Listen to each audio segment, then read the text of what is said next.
In this video, I'm going to show you how I rigged out this Sony A7S III to turn it into a cinema style camera. This thing has a modular matte box, several handling options, an optional wireless follow focus system, and everything is powered off of one battery.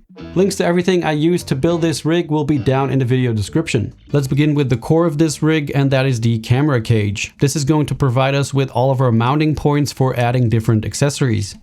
By the way, I recently got this new small rig tool which they made in collab with Film Riot, and it's kind of like a beefier upgraded version of the one you might already know, but this one really has pretty much everything you might need for setting up your rig.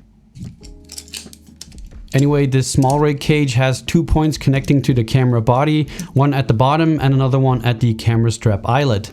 Connecting both of these creates a nice and secure fit.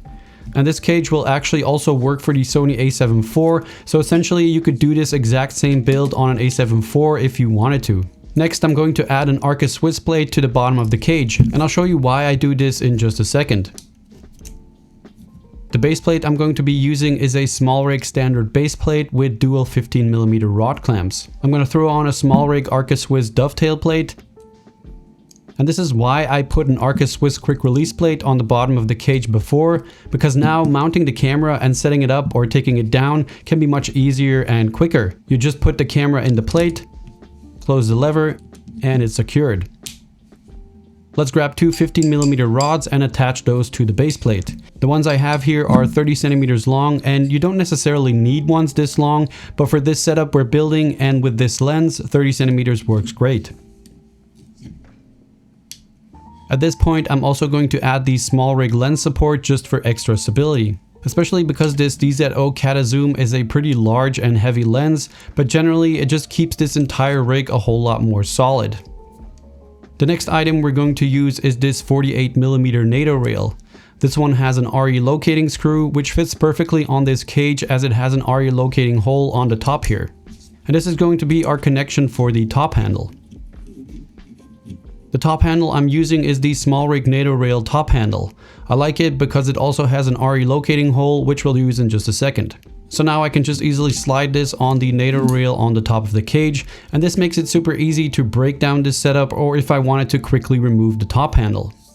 The monitor I've been using for a little over a year now is this Hollyland Mars M1. And I know they've come out with a newer monitor system, I believe it's called the Pyro, but so far I haven't really felt the need to upgrade. In order to mount this monitor on the rig, I'll first attach another 48mm NATO rail to the front of the top handle. Again, this is a NATO rail with an RE locating screw, and that matches perfectly to the RE locating hole on the top handle. Now I'm going to connect this small rig monitor mount to my monitor. This one has a NATO rail and a locking lever.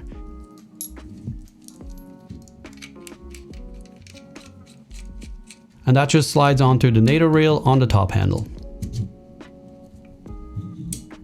And I just love how low profile this looks in comparison to when the monitor would be mounted on the top of the top handle, which would just add a bit more height to the entire setup. Next, I want to add a small rig wooden side handle to the right of the camera. This one has a start-stop remote trigger, which I find really handy because you don't have to try and reach the record button on the camera. There's just this really easy to reach big record button right there. And this one works with a USB cable that connects to the mini USB port on the A7S III.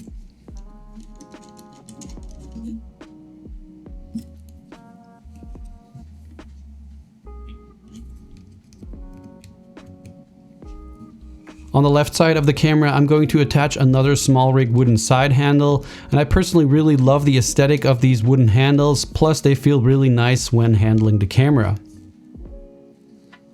Alright, now as you might have noticed, this is a manual focus cinema lens, so we're going to be needing a lens control system. For this rig, I've opted for this small rig wireless follow focus system, and it comes in this nice little cage which is great to keep things organized. First, let's attach the focus motor on one of the rods. I'll just have to remove the lens support for a second, and then the focus motor just slides onto the rod.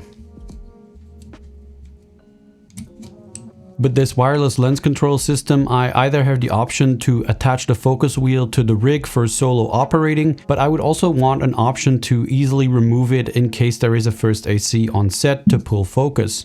So to mount the focus wheel onto the rig, I'm going to use a cold shoe monitor mount and connect that to the focus wheel. I can then mount that onto the left side handle as it has a cold shoe mount on the top there. Now I can swivel and turn this focus wheel to whatever direction works best for how I'm holding the camera. For powering this rig, I'll start with this SmallRig V-mount plate. What's cool about this V-mount plate is that it has an adjustable arm, so you can just place your V-mount battery however it fits best. So let's attach it to the 15mm rods on the back of the camera. You just gotta make sure to flip out the camera screen first. It also has a bunch of outputs like 8 volt, 12 volt and 2 D-tap ports, which I won't need for this rig, but it's still nice to have. Now depending on the type of shoot I'm on, I would either opt for the SmallRig VB99 Pro or the much larger VB212, which just has a ton of power and could pretty much last you an entire shoot day. Both of these SmallRig V-mount batteries have a display that will show you all the information you would need about power remaining or how much power a device is using. So let's pop on the VB212 and get that in a nice position. Alright, now it's time to start connecting cables and get everything supplied with power. Starting off with the monitor, I'll first plug in the HDMI cable in the monitor, feed it through the camera cage. And on the camera side, I'm going to make sure it's secure with this HDMI cable clamp. For powering the monitor, I'm using a DC to D-tap cable that came with the monitor. I'm going to route it under the camera and then plug it straight into the VB212. To power the camera, I'll be using this SmallRig dummy battery to D-tap. I'll tuck that cable between the camera and the V-mount and connect that to the other D-tap port on the VB212.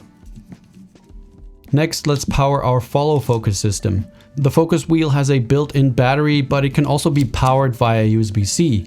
I'm going to run one USB-C cable from the VB212 to the focus wheel, again routing it through the camera cage to keep the cables out of the way.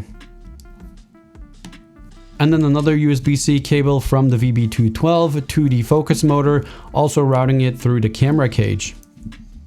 And last but not least, let's go ahead and add a matte box. This is the SmallRig matte box with adjustable clamp, and you can fit this on any lens from a 67mm to an 82mm diameter. SmallRig has a few different filters for this system and they all magnetically snap into place, which is really easy.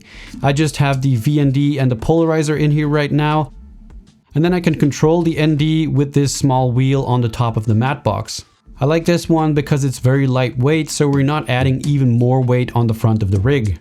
Alright, that's pretty much it. That's how I built out this Sony A7S III cinema rig. And like I said, all the items I talked about will be linked down below if you want to check those out. I hope you enjoyed the video and that it could be helpful if you're building out your own rig. Thanks a lot for watching and I'll see you guys in the next one. Bye!